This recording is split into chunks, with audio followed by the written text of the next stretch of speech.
Los israelitas tuvieron que enfrentarse con innumerables ejércitos durante varios años. Uno de los pueblos que constantemente estuvo en conflicto con Israel fue el reino amonita. Pero ¿quiénes fueron los amonitas? ¿Cuál es el origen de este pueblo? ¿Qué evidencias hay que comprueben la historicidad de estos enemigos de Israel? En búsqueda de respuestas, aquí comienza Evidencias.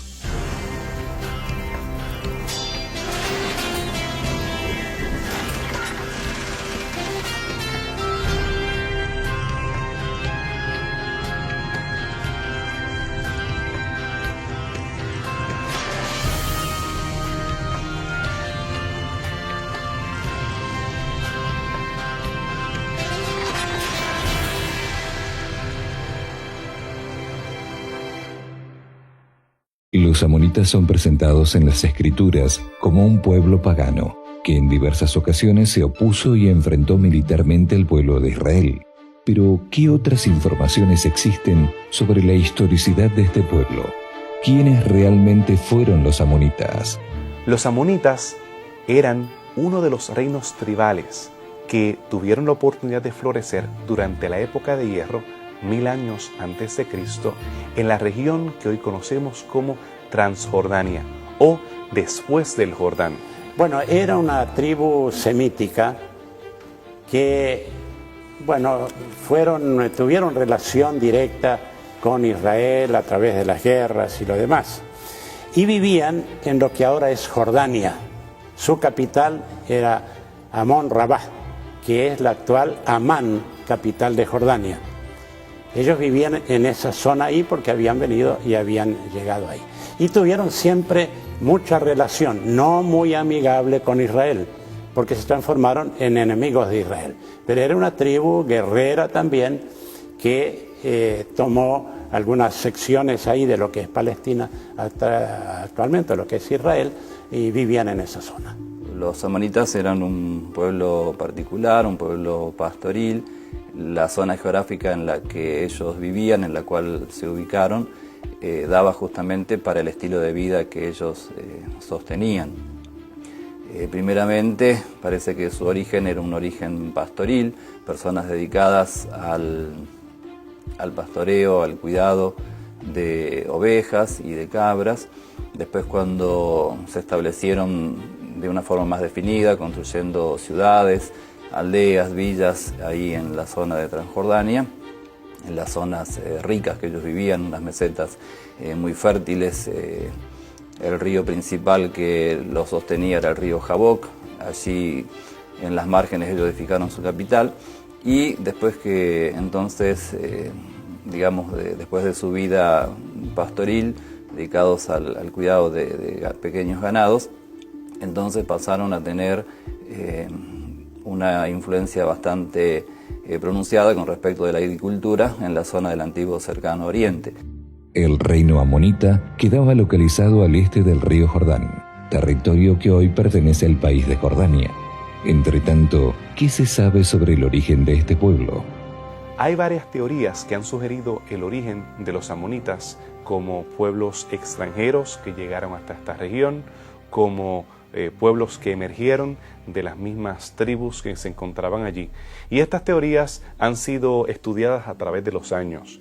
Entre esas teorías, Mendenhall, por ejemplo, él alegaba que los amonitas eran algunas de las personas que eran descendientes de los cananeos, que ascendieron a las montañas, cruzaron el río Jordán, bajaron hasta esa región y entonces hicieron este enclave y crearon esta etnia llamada los amonitas.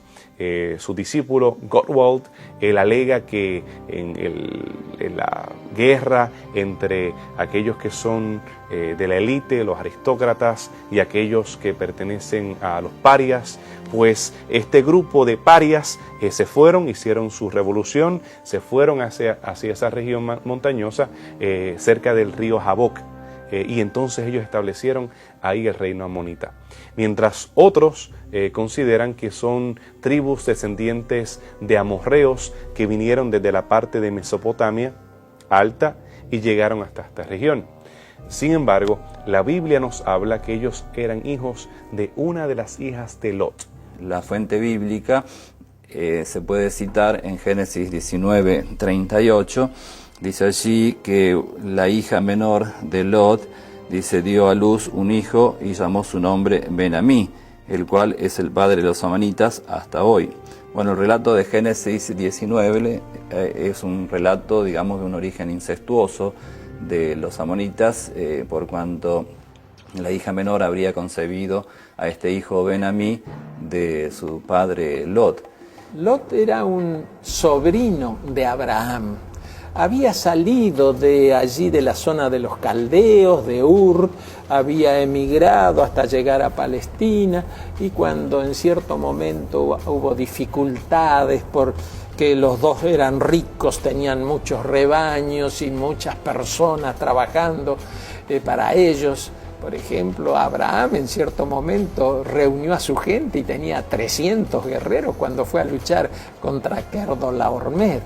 Así que esa gente eran como y entonces decidieron, mira, estamos llevándonos mal, tu gente con mi gente, vamos a separarnos. Y Lot pidió ir a la zona de Sodoma y Gomorra, que es la zona muy fértil, de muchos pastos, etc. Y bueno, llegó el momento que la Biblia habla de la destrucción de Sodoma. Y Lot huyó con 2 de sus hijas. Y el relato bíblico es que de la unión de Lot con cada una de sus hijas dieron lugar a los amonitas y a los moabitas. Es interesante el significado del nombre, Ben-Amí, hijo de mi pueblo, significa, o hijo de mi padre, también podría ser. Y este nombre está certificado como un nombre conocido en las tabletas ugaríticas en la región fenicia, es decir, que de alguna forma, posteriormente, los fenicios tuvieron algún contacto con los descendientes de Ben-Amí, de este hijo incestuoso de Lot y una de sus hijas, la hija menor. Entonces, ellos eran parientes de Israel. ¿Por qué? Porque Lot era sobrino de Abraham y entonces eran parientes de Israel. Pero a pesar de parientes, eran enemigos. Pero incluso hay algunos nombres, que hay muy pocos, pero algunos nombres moabitas, amonitas, son de origen hebreo, o se relaciona mucho con los hebreos. Excavaciones arqueológicas en la región de Cercano Oriente han revelado una gran cantidad de informaciones sobre la cultura de diversos reinos e imperios que han existido. ¿Qué informaciones se han descubierto sobre la historia y las costumbres de los amonitas? El conocimiento que existe sobre la cultura del pueblo amonita es más bien dependiente de otras culturas más avanzadas o de culturas más famosas del antiguo Cercano Oriente. Los amonitas tuvieron, en términos generales, una vida pastoril muy dependientes de la agricultura, de la ganadería, y eso es lo que lo mantuvo a ellos, digamos, en una condición cultural diferente. Aunque no es un factor limitante y otros pueblos también tuvieron este mismo tipo de actividad, pero parece que los amonitas no tenían expectativas mayores con respecto al desarrollo urbano, a la construcción de grandes ciudades, de grandes monumentos o de palacios reales. No hay una intención de parte, por lo menos de los gobernadores amonitas que se conocen o de los reyes que gobernaron ese pueblo, dejar, digamos, para la posteridad palacios como lo hicieron los egipcios o como lo hicieron los asirios. En ese caso fueron más humildes o tuvieron otra forma de entender las cosas. De hecho, los amonitas no son un pueblo que se los pueda establecer con características culturales muy distintivas, excepto decir que fueron personas pastoriles. No dejaron tampoco una cerámica característica, quizás como lo hicieron los filisteos con su cerámica propia bicrómica de 2 colores. Tampoco los amonitas desarrollaron un arte de escritura, digamos, que pueda ser conocido hasta hoy. Apenas han encontrado unas pocas tabletas que dan idea de la forma de escribir que ellos tenían. Es decir, no se puede desmerecer la cultura amonita, posiblemente lo que se pueda destacar de ellos, que supieron aprovechar los recursos que le ofrecían su propia tierra, esas hermosas mesetas regadas por el río Jaboc, que circundaba prácticamente todo su territorio, y se dedicaron al pastoreo, a la agricultura, a la ganadería, y eso fue lo que les dio resultado y de alguna forma fueron conocidos en el antiguo Cercano Oriente. En algunos casos participaron también como mercenarios en algunos ejércitos y se los encuentra como soldados o como grupo armado alienado con otros grupos de combate como mercenarios justamente. Y ellos tenían algunos dioses. Uno de ellos era terrible, el culto a ese dios. El dios Moloch o Milcom, se los llama de los dos nombres. Moloch era un dios que era hueco por dentro, la imagen, ¿no es cierto?, la estatua. Y ellos prendían fuego adentro y calentaban los brazos de Moloch, hasta que finalmente quedaba casi al rojo, un calor tremendo. Y hacían sacrificios de niños. Traían los niños y los colocaban sobre los brazos de Moloch. Era realmente algo terrible, pero en muchas culturas de ese tiempo y antes y después estaban los sacrificios humanos. Y ellos hacían sacrificios de niños especialmente, que los mataban allí en los brazos de Moloch.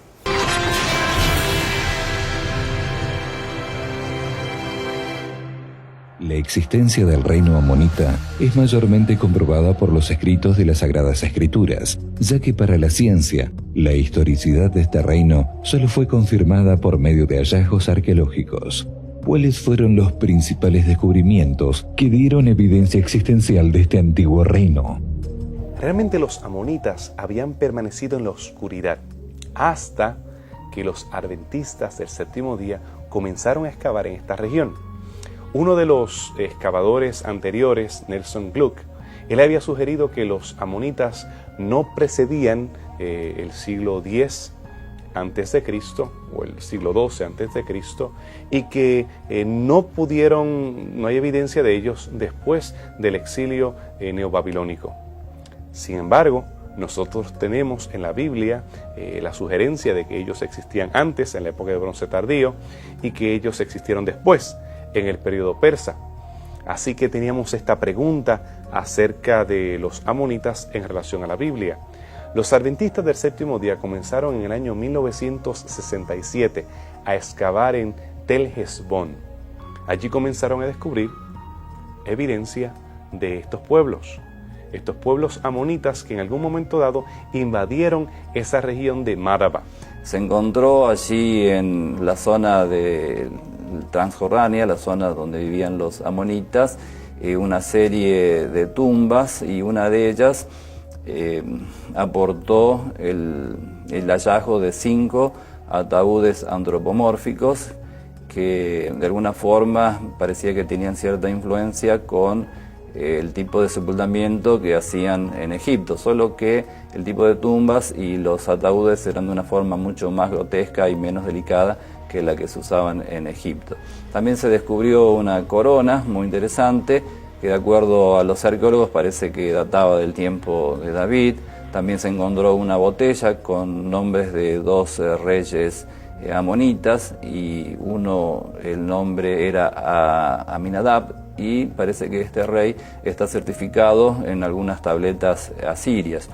También se han encontrado algunas inscripciones en esculturas que mencionan a reyes asirios, que son menciones importantes por cuanto se hace un paralelismo de inscripciones y se certifica la existencia de personajes importantes de la historia. También se encontraron los sellos propios característicos de los tratados comerciales, es decir, con los sellos se firmaban o se sellaban los productos o las cosas que se embarcaran o los contratos.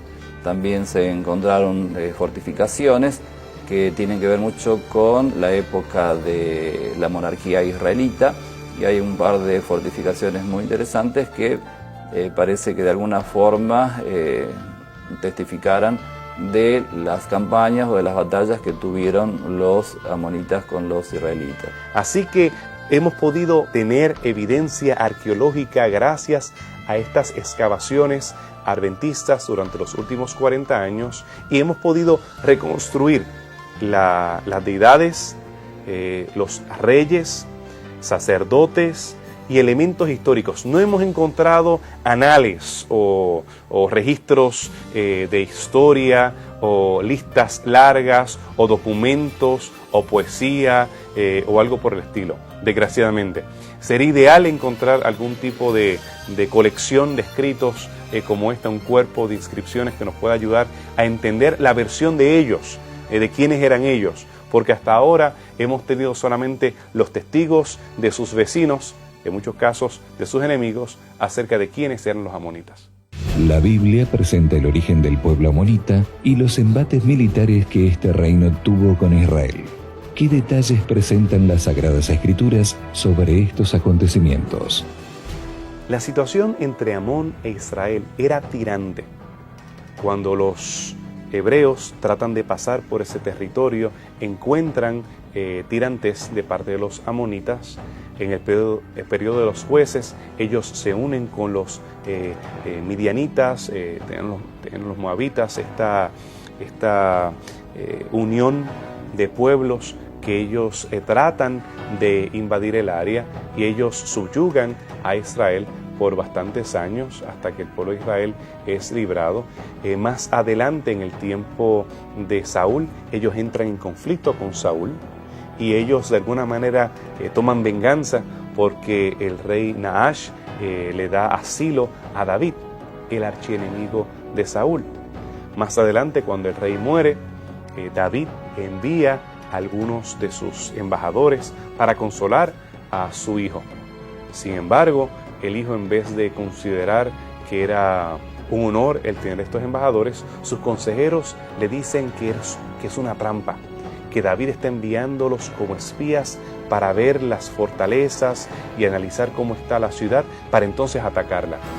Los afeitaron, los desnudaron, los humillaron, deshonraron a estos hombres. Eso causó la furia de David.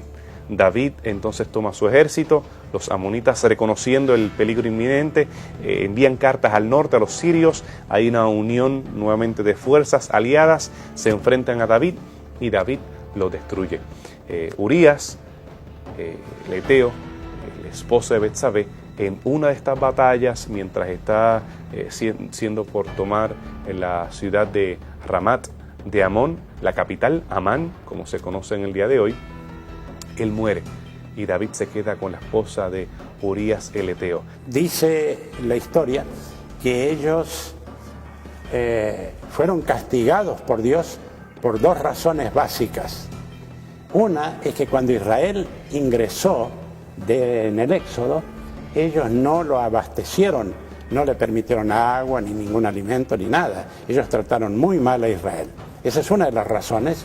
Y la otra razón es que lo de Balaam, que Balaam era del pueblo de ellos, de los amonitas, y fue contratado por Balac, que era moabita, para maldecir al pueblo de Dios. Ahora, es interesante que la maldición se transformó en bendición.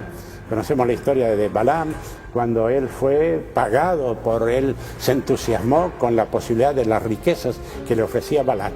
Pero él sabía que no podía maldecir al pueblo. Pero cuando se enfrentó al pueblo junto con Balac, en vez de maldecirlo, lo bendijo. Pero lo curioso es que después él fue a hablar con Balac y le dio algunos consejos. Que los de moabitas o amonitas se unieran en matrimonio con los israelitas. Y los israelitas que se unieran en matrimonio, consejo a ambos lados. Y eso trajo prácticamente la ruina a Israel cuando hubo la unión de los... ¿Por qué? Porque los dioses amonitas, saben que en la historia sucede muy frecuentemente eso, que un pueblo al conquistar a otro pueblo o al relacionarse con otro pueblo, toma la cultura y toma los dioses. En aquella antigüedad que había mucho politeísmo, que los israelitas tomaban los dioses amonitas, o los dioses moabitas, o los dioses egipcios. Y ese fue un problema muy serio, muy grave para el pueblo de Israel. Así que ese contexto de tirantez y de problemas y de maldiciones en cuanto a ellos de parte de los profetas es el tipo de relación detrimental que fue deteriorándose a través de los siglos entre los amonitas y los israelitas. El avance de los ejércitos neobabilónicos a la región de Israel y Palestina fue devastador para muchos pueblos y reinos. Aunque los amonitas resistieron a las invasiones, con el tiempo su reino fue perdiendo poder hasta que más tarde desaparecería de la historia. Los amonitas, como etnia particular y diferente, van desapareciendo de la historia después de finalizar la época de hierro. Vemos que las invasiones de los neobabilónicos al área fueron muy detrimentales para todos los pueblos. Israel fue uno de los primeros en ser deportado bajo el imperio de los asirios y desaparece como entidad teniendo un reino y teniendo un territorio. Judá colapsa ante los ejércitos neobabilonios. En ese momento dado, con Nabucodonosor, Amón y Moab y Edom no son atacadas necesariamente. Inclusive tenemos evidencia en la Biblia, en el libro de Jeremías, que muchos hebreos huyeron hasta Amón. Ellos regresan de Amón, cuando Gedalías se convierte en el gobernador, o es nombrado gobernador por los neobabilonios. Ellos regresan desde Amón, desde Moab y desde Edom, y matan a la guarnición de neobabilonios que se encontraba allí. Es un par de décadas más tarde, cuando Nabonido regresa al área, que entonces él finalmente destruye a los amonitas, a los moabitas y a los edomitas. Anteriormente ya los filisteos habían desaparecido, el pueblo de Judá había desaparecido como un reino como tal, y ahora a mediados del siglo VI es que entonces los amonitas desaparecen como pueblo por la influencia de esta invasión de los neobabilonios. Sin embargo, aún después de los neobabilonios, todavía tenemos algunos reyes amonitas. Eran reyes vasallos bajo el gran imperio persa. Y tenemos evidencia en Irak el Amir de tumbas, inclusive de un Tobías. Tobías es un nombre hebreo refiriéndose a alguien bueno inclusive en relación a Yahvé. Así que ellos todavía durante la época persa, hablando de 400 años antes de Cristo, cuando estuve en Irak el Amir hace unos años, pude entrar a estas cuevas y a estas tumbas de los reyes amonitas y tienen unos palacios impresionantes con megalitos, piedras impresionantes, grandes, inmensas, las cuales ellos pudieron armar ese palacio, y ellos permanecieron hasta la época intertestamentaria. Con las invasiones de los nabateos, que ellos siguen empujando a los edomitas en la parte sur, más adelante los moabitas y los amonitas, el poder de ellos y su independencia y su identidad se va desvaneciendo en manos de los nabateos, estas tribus árabes que finalmente los asimilan y ellos desaparecen de las páginas de la historia. Y es irónico pensar que estos eran los descendientes de Lot. Lot había escuchado la promesa en Génesis 12. Él y su nación iba a poder recibir bendición de parte de Abraham, porque serían benditas todas las naciones. Pero este pueblo que fue poderoso políticamente, ellos tuvieron reyes antes que los hebreos. Ellos aparentemente iban a permanecer porque cuando los hebreos colapsaron como reino, ellos todavía permanecieron como reino. Pero a la diferencia de algo, su confianza en Dios, en Yahvé, en el pacto del Eterno, ellos no la tuvieron. Ellos decidieron alejarse del Dios del cielo. Ellos decidieron alejarse del Dios de Abraham, que los había llamado a salir de Ur de los Caldeos. Y ahora desaparecieron en las páginas de la historia, porque ellos dejaron de confiar en el Dios de sus padres.